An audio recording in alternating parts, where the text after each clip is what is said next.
Hello friends, welcome to UP exam update. UP special का ये 8th lecture है जिसमें हम चौथा चैप्टर ये कवर कर रहे हैं। आपका आज चौथे चैप्टर का ये लास्ट लेक्चर है। आज पूरी तरीके से 4 चैप्टर पूरी तरीके से अच्छे तरीके से हम एक सिस्टमेटिक ढंग से ख़त्म हो जाएगा। आप लोग देखे होंगे अभी यूपी पुलिस का एग्ज़ाम चल रहा है, वहाँ काफ़ी क्वेश्चन इस 4 ही लेक्चर से आपको मिले हुए हैं, जो भी टॉपिक यहाँ से पढ़ाया गया है। तो आप लोग अच्छे से नोट्स बना करके पढ़ाई करिए, और जिनको भी पीडीएफ की रिक्वायरमेंट है 50 रुपये पेमेंट करके आप पूरे यूपी स्पेशल का पीडीएफ ले सकते हैं। डिस्क्रिप्शन बॉक्स में पूरा डिटेल दिया गया है कि कैसे आप पीडीएफ प्राप्त कर सकते हैं। एक नंबर दिया गया है, उस नंबर पे आप पेमेंट करके, उसी नंबर पर व्हाट्सएप भी है, तो वहाँ पर स्क्रीनशॉट सेंड कर देंगे पेमेंट की, आपको पीडीएफ के ग्रुप में ऐड कर दिया जाएगा। यहाँ के वीडियो पढ़ने के बाद यूट्यूब के तुरंत वहाँ पर आपको पीडीएफ उपलब्ध करा दी जाती है। आप पीडीएफ निकलवा करके हाईलाइट करके अच्छे से पढ़ सकते हैं। और साथ ही साथ जो भी चैनल पे नए हैं, अभी तक चैनल को सब्सक्राइब नहीं किए हैं, तो आप लोग सब्सक्राइब जरूर करिए, वीडियो को लाइक कीजिए और कमेंट सेक्शन में ज़रूर वीडियो के बारे में बताया करिए कि हाँ कैसा वीडियो है, क्योंकि फ्री ऑफ कास्ट में यूट्यूब पर सोचिए इतना सिस्टमेटिक ढंग से आपको कहीं नहीं प्रोवाइड हो पाता है। तो इसलिए मोटिवेशन के रूप में आप लोग सब्सक्राइब करिए। बाकी पीडीएफ लेने के लिए आपको 50 रुपये नॉमिनल फीस रखी गई है। पूरे यूपी स्पेशल का पीडीएफ आपको प्रोवाइड करा दिया जाएगा। चलिए हम लोग वीडियो स्टार्ट करते हैं। देखिए पिछले वीडियो में हम पहुंचे थे, आज नोट पॉइंट है, आगे बढ़ते हैं। देखिए प्रदेश में संस्कृत विभाग की स्थापना कब हुई थी? तो प्रदेश मतलब उत्तर प्रदेश की बात हो रही है। यहाँ पर उत्तर प्रदेश में संस्कृति विभाग की स्थापना 1957 में हुई थी। आगे बढ़ते हैं, प्रदेश के प्रमुख सांस्कृतिक क्षेत्र कौन कौन से हैं? तो देखिए यहाँ पर लिखा गया है ब्रज क्षेत्र है, अवध है, बुंदेलखंड है, रुहेलखंड है और भोजपुरी क्षेत्र है।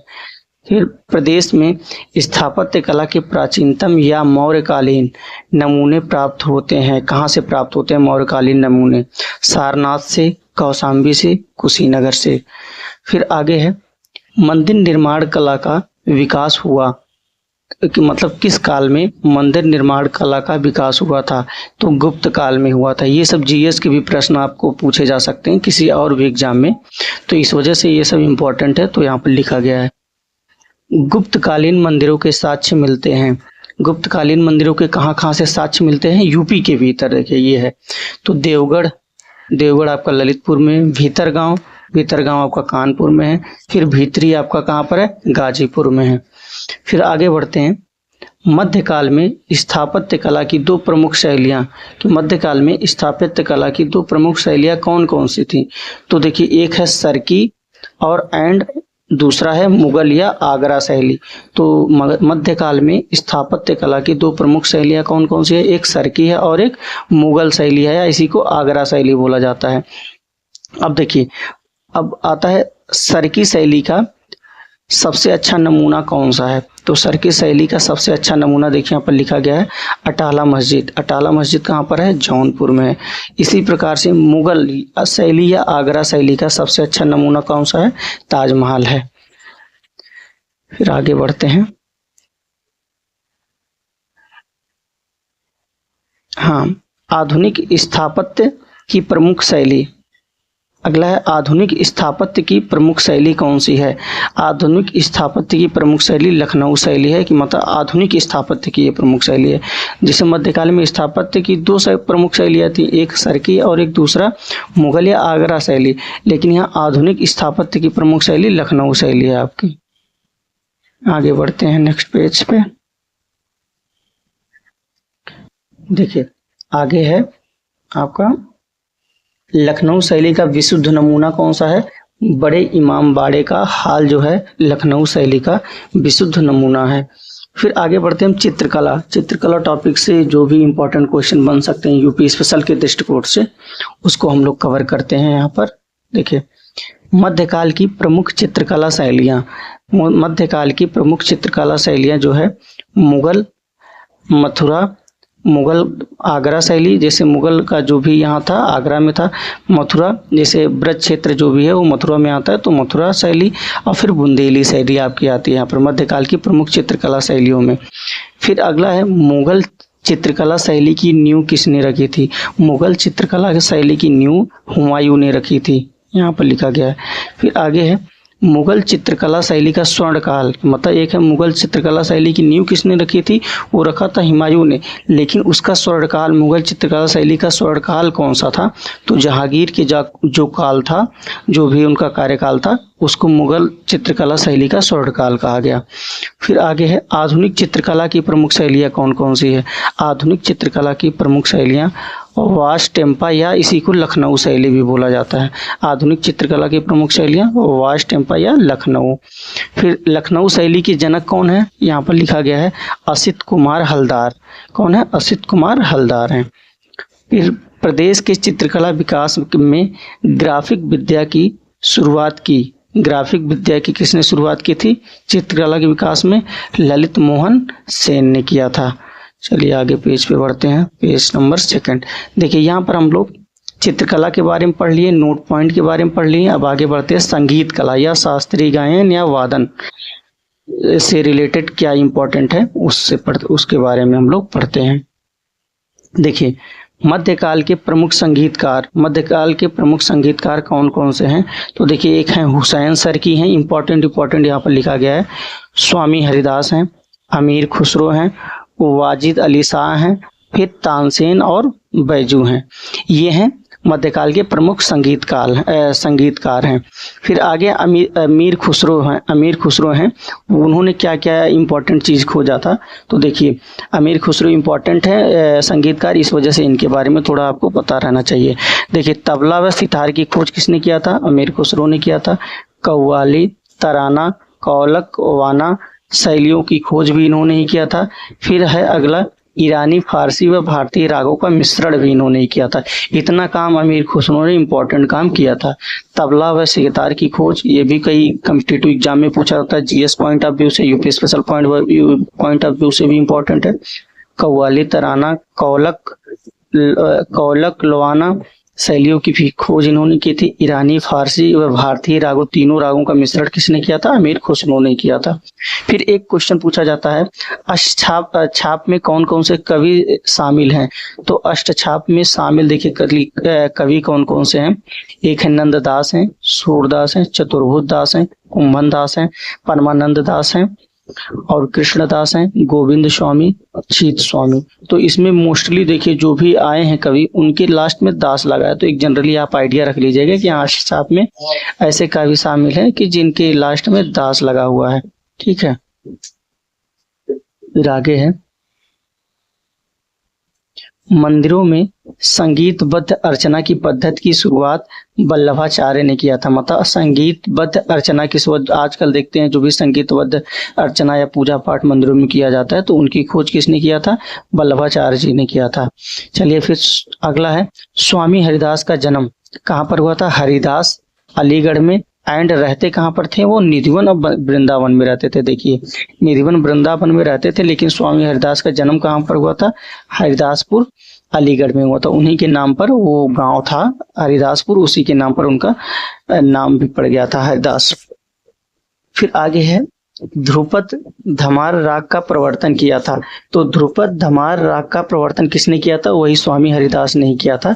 इसीलिए देखिए यहाँ पर तीर लगाया गया है कि स्वामी हरिदास ने ही ध्रुपद धमार राग का प्रवर्तन भी किया था। फिर आगे है अकबर के दरबारी तानसेन, तानसेन कहाँ के थे, ग्वालियर के थे। देखिए अकबर के दरबारी तानसेन ग्वालियर पारंगत थे किन शैलियों में, किन चीजों में पारंगत थे, मतलब तानसेन आपके, तो देखिए ध्रुपद शैली में वो पारंगत थे, वीणा वादन में पारंगत थे और राग दीपक में पारंगत थे। फिर आगे है कृष्ण की वंशी का अवतार स्वामी हित हरिवंश को कहते हैं कि कृष्ण की वंशी का अवतार, मतलब कृष्ण की जो वंशी थी उनका अवतार किसे बोला जाता है, स्वामी हित हरिवंश को बोला जाता है, कृष्ण के वंशी का अवतार बोला जाता है। फिर अगला है हरिदासी संप्रदाय के 5 प्रमुख संगीत आराधना स्थल थे, कि हरिदासी संप्रदाय के 5 प्रमुख संगीत आराधना स्थल कहाँ कहाँ थे। देखिए बांके बिहारी का मंदिर, एक है निधिवन, एक गोरेलाल का मंदिर, एक श्री रसिक बिहारी और एक 30 स्थान था। तो ये हरिदासी संप्रदाय के 5 प्रमुख संगीत आराधना स्थल थे। फिर अगला है बैजू बावरा या इन्हीं को बैजनाथ बोला जाता है। ये कहाँ के थे, गुजरात के थे। पारंगत थे किस चीज में, राग मेघ में पारंगत थे। फिर आगे बढ़ते हैं, देखिए जौनपुर के बारे में हम लोग पढ़ते हैं थोड़ा सा। जौनपुर के सुल्तान हुसैन सरकी को बड़े ख्याल का प्रवर्तन किया। मतलब हुसैन सरकी को एक बड़ा ख्याल होता है, बड़े ख्याल होते हैं, तो वो कव्वाली की धुन पर बड़े ख्याल का मतलब उन्होंने प्रवर्तन किया था। जौनपुर के सुल्तान हुसैन सरकी को बड़े ख्याल का प्रवर्तन किया इन्होंने। और बड़ा ख्याल किस धुन पर आधारित था? वो कव्वाली की धुन पर आधारित था। तो ये क्वेश्चन पूछा गया है कई बार कि ख्याल जो है, बड़ा ख्याल का प्रवर्तन किसकी धुन पर हुआ था? तो कव्वाली की धुन पर हुआ था। किसने किया था? हुसैन सरकी ने किया था। फिर है प्रदेश के प्रमुख संगीत घराने, तो मतलब प्रदेश में उत्तर प्रदेश के प्रमुख संगीत घराने कौन कौन से हैं? तो देखिए आगरा घराना, लखनऊ घराना, वाराणसी घराना, सहारनपुर, रामपुर, किराना मुजफ्फरनगर में है तो किराना घराना, अतरौली अलीगढ़ में है अतरौली घराना, एवं खुर्जा घराना, खुर्जा कहाँ पर है? ये भी अलीगढ़ में है। फिर आगे है संगीत की दृष्टि से लखनऊ घराने का स्वर्णकाल, मतलब संगीत की दृष्टि से लखनऊ घराने का स्वर्णकाल किसे बोला जाता है? किसके काल को? वाजिद अली शाह का काल को स्वर्णकाल बोला जाता है लखनऊ घराने का। इनके समय में देखिए ठुमरी है, काफी लोकप्रिय हुआ था वाजिद अली शाह के कार्यकाल में। एक है टप्पा शैली का प्रवर्तन किसने किया था? गुलाम नबी सौरी ने किया था। ये लखनऊ के थे, ये भी इंपॉर्टेंट है, याद रखिएगा। टप्पा शैली कई बार पूछा भी गया आपको। फिर आगे नेक्स्ट बढ़ते हैं, तबले के लखनऊ घराने का सूत्रपात। देखिए ये लास्ट वीडियो है चौथे चैप्टर का, तो इसमें काफ़ी रटने वाला है लेकिन इम्पॉर्टेंट है थोड़ा, इसलिए आप लोगों को बोरिंग लग सकता है, लेकिन हम छोड़ नहीं सकते हैं क्योंकि यहाँ से कभी भी क्वेश्चन पूछा जा सकता है, तो इसीलिए इम्पॉर्टेंट है। आप लोग थोड़ा ध्यान दे करके पढ़िएगा इस टॉपिक को। देखिए तबले के लखनऊ घराने का सूत्रपात मोदू व बक्सूर खां ने किया था। तबले के वाराणसी घराने का सूत्रपात किसने किया था? पंडित राम सहाय ने किया था। देखिए तबले के लखनऊ घराना और तबले का वाराणसी घराना दोनों का यहाँ पर जिक्र कर दिया गया है। उसके बाद केसरबाई, जानकी बाई उर्फ छप्पन छोरी गायिकाएं थी। ये पूछ लिया जाता है ये कहाँ के थी? ये रेलवे में या किसी भी वनडे एग्जाम में जीएस पॉइंट ऑफ व्यू से इनको पूछा गया है काफ़ी बार, तो इसीलिए केसरबाई और जानकी बाई या इन्हीं का नाम है छप्पन छोरी है। तो ये प्रयागराज की गायिकाएं थी, ये कहाँ की थी? प्रयागराज की। फिर आगरा संगीत घराने का प्रवर्तन किसने किया था? श्याम रंग व सरस रंग ने। याद करने का तरीका है रंग दोनों में, तो आप यहाँ से जनरली याद कर सकते हैं। फिर आगे सहारनपुर घराने का प्रवर्तन किसने किया था? खलीफा मोहम्मद जमा ने किया था। दक्षिण भारत में हिंदुस्तानी शैली को लोकप्रिय बनाया, किसने लोकप्रिय बनाया? तो अब्दुल करीम खां ने दक्षिण भारत में हिंदुस्तानी शैली को लोकप्रिय बनाया। अब्दुल करीम खां किस घराने से रिलेटेड थे? ये किराना घराना से रिलेटेड थे। बेगम अख्तर खां थी, गजल व शास्त्रीय गायिका थी बेगम अख्तर। फिर आगे है देखिए प्रसिद्ध नृत्यकार उदय शंकर व गोपी कृष्ण है, कहाँ के हैं? बनारस घराने के हैं। प्रसिद्ध नृत्यकार उदय शंकर व गोपी कृष्ण किस घराने से रिलेटेड थे? बनारस घराने से। देखिए घराने से रिलेटेड काफ़ी क्वेश्चन पूछा जाता है, इसीलिए आप लोग इनको ध्यान दीजिएगा। और बाकी जो इम्पोर्टेंट है उन्हीं का यहाँ पर नाम लिखा गया है, और जो भी इम्पोर्टेंट हैं घराने उनके कौन से व्यक्ति इम्पोर्टेंट उनके नीचे देखिए पेन से रेड से अंडरलाइन भी किया गया है। तो इसलिए आप लोग थोड़ा सा यहाँ पर ध्यान दीजिएगा कि ये मत लगे आप लोगों की अननेसेसरी लिखा गया है, ऐसा कुछ नहीं यहाँ पर। और जिनको भी PDF की रिक्वायरमेंट होगी डिस्क्रिप्शन चेक करिए, वहाँ पर दिया गया है पूरा यूपी स्पेशल का PDF 50 रुपये में एक नॉमिनल फीस में आपको दिया जा रहा है। तो जिनको भी ज़रूरत होगा दिए गए नंबर पे पेमेंट करके, डिस्क्रिप्शन में है नंबर, उसी नंबर पे व्हाट्सअप भी है, आप वहाँ पे स्क्रीनशॉट सेंड कर देंगे, आपको PDF के ग्रुप में ऐड कर दिया जाएगा। और जो भी नए हैं चैनल को सब्सक्राइब नहीं किए हैं वो लोग सब्सक्राइब जरूर कर लें, और वीडियो को लाइक और कमेंट जरूर किया करिए। फिर है बनारस घराने के टप्पा गायक और गायिकाएं कौन कौन से? बनारस घराने के टप्पा गायक और गायिकाएं कौन कौन से हैं? इंपॉर्टेंट देखिए इमाम बाई हैं, चित्रा बाई हैं, सादे खां हैं और अकबर अली खां हैं। आगे है लखनऊ घराने के ख्याल गायक कौन कौन है? तो इसमें से जो इम्पोर्टेंट देखिए छज्जू खां हैं, गुलाम हुसैन हैं, ये दो इम्पोर्टेंट है। और बाकी गायिकाएं में ये गायक हैं इम्पोर्टेंट देखिए, और गायिकाएं कौन कौन से हैं? लखनऊ घराने के ख्याल गायिकाएं कौन कौन सी हैं? चंद्राबाई हैं, जसोबाई हैं, जयसुखबाई हैं, धन्नूबाई हैं, रहीमनबाई हैं। तो गायिकाएं को नाम में आप देख रहे हैं कि लास्ट में बाई सब में आ रहा है, तो इसीलिए आप जनरल याद रखिएगा कि लखनऊ घराने में जो भी गायिकाएं हैं, ख्याल गायिकाएं हैं, उनके लास्ट में बाई रखा है, तो ऑप्शन में रहेगा, तो आप वहाँ से टिक कर देंगे। बाकी लखनऊ घराने के ख्याल गायक जो हैं छज्जू खां और देखिए गुलाम हुसैन, ये 2 इंपॉर्टेंट है, याद रखिएगा। बाकी उसके अलावा और आप एक बार जनरल सरसरी निगार से सूरज खां, चांद खां और दुल्हे खां को बस एक बार जनरल आप देख सकते हैं। फिर आगे है देखिए किराने घराने के गायक कौन कौन से हैं। किराना घराना जो भी है उनके इम्पोर्टेंट कौन कौन से गायक हैं, तो इसमें देखिए बालकृष्ण बुबा, कपिलेश्वरी, गंधर्व, गंगूबाई हंगल, प्रभा अन्ने, भीमसेन जोशी, सरस्वती राणे, हीराबाई बड़ौदकर। तो इसमें जो इम्पोर्टेंट है देखिए, इसमें मेन इम्पोर्टेंट है आपके देखिए गंगूबाई को याद रखिएगा, प्रभा अन्ने को याद रखेंगे, भीमसेन जोशी का और सरस्वती राणे को आप लोग याद रखेंगे। इंपॉर्टेंट ये किराना घराना से रिलेटेड है। फिर देखिए लखनऊ घराने के तबला वादक कौन कौन से हैं।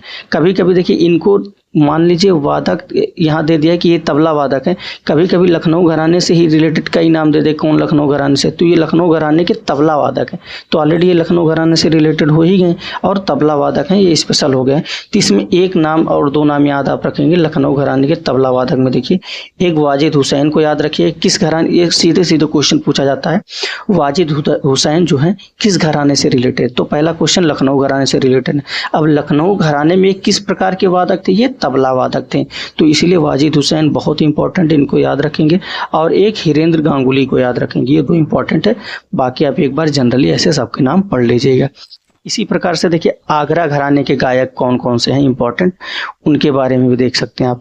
एक है सबसे इंपॉर्टेंट देखिए दीपाली नाग है यहाँ पर, एक स्वामी वल्लभ दास हैं यहाँ पर, देखिए स्वामी वल्लभ दास हैं, फैयाज खान हैं, पंडित विश्वम्भर दीन है। तो इसमें ये 4 नाम आप इम्पोर्टेंट याद रखिए कि जिसमें सबसे इम्पोर्टेंट फैयाज खान है। ये पूछा जाता है किस घराने से रिलेटेड है, आगरा घराने से रिलेटेड है, बहुत ही इंपॉर्टेंट है, आप याद रखिएगा इनका नाम। और दूसरा पंडित विश्वम्भर दीन को, ये 2 नाम तो आप पूरा एकदम टिप पे अपने जबान पे याद रखिएगा, लखनऊ घराने से रिलेटेड। फिर इसी प्रकार से देखिए अतरौली घराने के गायक, अतरौली घराने से केसरबाई केरकर हैं, पद्मावती हैं, रत्नाकर पई हैं, किशोरी अमोनकर है और मल्लिकार्जुन मंसूर है। ये उतना इंपॉर्टेंट नहीं है, बस हमने लिख दिया है कि आप जैसे जब कई बार नोट्स पढ़ेंगे, पढ़ते रहेंगे, तो कहीं न कहीं अगर मान लीजिए नया क्वेश्चन बनाता है एग्जामिनर और टिपिकल क्वेश्चन बनाता है, तो उस समय भी आपके क्वेश्चन छूटे ना, इस वजह से। बाकी अतरौली घराना बहुत इंपॉर्टेंट नहीं है, याद भी कर सकते हैं, नहीं भी कर सकते हैं, ठीक है। फिर अगला आता है देखिए बनारस घराने के तबला वादक। देखिए बनारस घराने के तबला वादक कौन कौन से इंपॉर्टेंट है, ये भी इंपॉर्टेंट है काफी, तो याद रखेंगे। सबसे पहले देखिए कौन है, कंठे महाराज हैं, याद रखेंगे। किशन महाराज हैं, इंपॉर्टेंट, ये भी। महावीर भट्ट हैं, ये भी। वाचा मिश्र हैं, ये भी इंपॉर्टेंट है। समता प्रसाद मिश्र, इन्हीं को गुदई महाराज भी बोला जाता है, आप कई बार नाम सुने होंगे, रेलवे में भी, एएलपी में या ग्रुप डी में कई एग्जाम में पूछा जाता है। देखिए ये जीएस पॉइंट ऑफ व्यू से ये बहुत ही इंपॉर्टेंट वीडियो है, आप लोग याद रखिएगा। पूछ लेता है किस घराने से रिलेटेड है, कंठे महाराज, किशन महाराज और तो ये सभी देखिए पहला चीज बनारस घराने से रिलेटेड है। अगर और टिपिकल क्वेश्चन पूछ लेगा कि ये कौन किस प्रकार का वादक मतलब बजाते थे या यूज करते थे, तो देखिए ये तबला वादक थे, ये सभी। किशन महाराज भी तबला वादक थे, भैरव प्रसाद, कंठे महाराज भी, महावीर भट्ट, वाचा मिश्र, समता प्रसाद मिश्र या गुदई महाराज। इसमें 2 नाम सबसे इंपॉर्टेंट है, एक है किशन महाराज और एक है गुदई महाराज। देखिए गुदई महाराज होंगे और किशन महाराज, इनका दोनों लोगों का नाम आप लोग जरूर याद रखेंगे, ये इंपॉर्टेंट है। फिर आगे है बनारस घराने के सितार वादक। देखिए सितार वादक कौन कौन से हैं बनारस घराने के, तो यहाँ पर ये 2 नाम बहुत इंपॉर्टेंट है, अलाउद्दीन खां और मुश्ताक अली खां, ये सितार वादक हैं कि और किस घराने से रिलेटेड है, बनारस घराने के। फिर लखनऊ घराने के सितार वादक कौन कौन से हैं, रजा खां, गुलाम मोहम्मद, रहीम सेन, इलियास खां। तो इसमें सबसे इंपॉर्टेंट रजा खां और इलियास खां हैं, इन दोनों के नाम आप लोग याद रखिएगा। फिर आगे बढ़ते हैं, देखिए 1 सेकंड, हाँ ये लास्ट हमारा है, लास्ट पेज पे पहुंच गए हैं। चलिए ठीक है, स्टार्ट करते हैं हम लोग। हाँ देखिए इटावा घराना से इटावा घराना पूछा जाता है किस लिए फेमस है, सितार वादन है तो फेमस है इटावा घराना, केवल यही पूछा जाता है। फिर बिस्मिल्लाह खां व मुमताज़ खां शहनाई वादक हैं और ये किस घराने से रिलेटेड है, बनारस घराने से रिलेटेड है। तो बिस्मिल्लाह खां तो कई बार पूछा जाता है एग्जाम में कि किस प्रकार का वादक ये बजाते थे, तो शहनाई वादक हैं, तो याद रखेंगे इंपॉर्टेंट है। और किस घराने से रिलेटेड है, बनारस घराने के। फिर अगला है अमजद अली खां, अमजद अली खां भी इंपॉर्टेंट है, पूछा गया है, ये सरोद वादक है। और देखिए इंपॉर्टेंट पॉइंट करके ये प्रीवियस ईयर क्वेश्चन यहाँ पर लिखा गया है कि जो भी प्रीवियस ईयर क्वेश्चन पूछे गए हैं। और इसके बाद पूरा यूपी स्पेशल मतलब ख़त्म होने के बाद हम फिर प्रीवियस ईयर क्वेश्चन का सेशन भी चलाएंगे। ऑलरेडी इसमें इंक्लूड किया गया है देखिए प्रीवियस ईयर क्वेश्चन, और साथ ही साथ में हम 4000 5000 क्वेश्चन आपको स्पेशली वीडियो बना करके 100 क्वेश्चन 200 क्वेश्चन का ला करके आप लोगों को पूरा करवा देंगे। देखिए इंपॉर्टेंट पॉइंट में है, यूपी में राष्ट्रीय कथक संस्थान स्थित है, कहाँ पर है स्थित, लखनऊ में, उत्तर प्रदेश में राष्ट्रीय कथक संस्थान स्थित है। फिर कौशाम्बी, ये क्वेश्चन देखिए जीएस पॉइंट ऑफ व्यू से बहुत बार पूछा गया है कि जैन धर्म और बौद्ध धर्म दोनों के लिए कौन सा स्थान फेमस है उत्तर प्रदेश का, तो कौशाम्बी जो जिला है वो जैन धर्म और बौद्ध धर्म दोनों के लिए कंबाइन एक साथ रूप से फेमस है कौशाम्बी। फिर आगे अमीर खुसरो ने खड़ी बोली के विकास में भूमिका निभाई थी, पूछा जाता है खड़ी बोली के विकास में किसने भूमिका निभाई थी, तो अमीर खुसरो ने खड़ी बोली के विकास में भूमिका निभाई थी। उत्तर मध्य सांस्कृतिक केंद्र कहाँ पर है, प्रयागराज में है। सितार मिश्रण है, ये भी पूछा गया कि किसका मिश्रण है, वीणा प्लस तंबूरे का ये मिश्रण है सितार। आगे तानसेन का मकबरा है ग्वालियर में। फिर ठुमरी गायिका गिरिजा देवी का संबंध, देखिए पूछा गया क्वेश्चन है, गिरिजा देवी किस प्रकार की गायिका है, ठुमरी गायिका है, और किस घराने से रिलेटेड है, बनारस घराने से रिलेटेड है। हरिदास जयंती प्रतिवर्ष मनाते हैं, कहाँ पर हरिदास जयंती मनाई जाती है, प्रतिवर्ष हर वर्ष वृंदावन में हरिदास जयंती मनाई जाती है। फिर एक पूछा जाता है क्वेश्चन, सत्यम शिवम सुंदरम की रचना किसने की थी। देखिए ये सब क्वेश्चन आपको पहली बार शायद दिख रहा होगा कि शिवनंदन नौटियाल ने सत्यम शिवम सुंदरम की रचना की थी। ये सब क्वेश्चन पूछे गए हैं जबकि सोचिए प्रीवियस ईयर। फिर आगे है कुछ क्वेश्चन है, हाँ, अयोध्या के खुशी महाराज ने शास्त्रीय संगीत में टप्पा शैली का विकास किया था। अयोध्या के देखिए शास्त्रीय संगीत में टप्पा शैली का विकास किसने किया था, ये खुशी महाराज ने किया था। ये कहाँ के थे, अयोध्या के थे। वारिस अली शाह की वार्षिक उर्स पर देवा शरीफ मेला लगता है, तो पूछा जाता है क्वेश्चन, देवा शरीफ मेला किसके वार्षिक उर्स पे लगता है, तो वारिस अली शाह के उर्स पर लगता है देवा शरीफ मेला। तो पूछा जाता है किसके मतलब उर्स पर देवा शरीफ मेला लगता है, तो वारिस अली शाह पर। फिर अगला है इनायत खां। इनायत खां कौन प्रकार से किस प्रकार के वादक थे, ये देखिए सितार वादक थे इनायत खां, और किस प्रकार के घराने से रिलेटेड थे, इटावा घराने से रिलेटेड थे। ये भी इंपॉर्टेंट है, पूछा जाता है। तो ये रहा देखिए पूरा आज की क्लास। अब ये 8वां लेक्चर था यूपी स्पेशल का। अभी तक 4 चैप्टर हम कंप्लीट कर दिए हैं। अब अगला चैप्टर 5वां कल आएगा।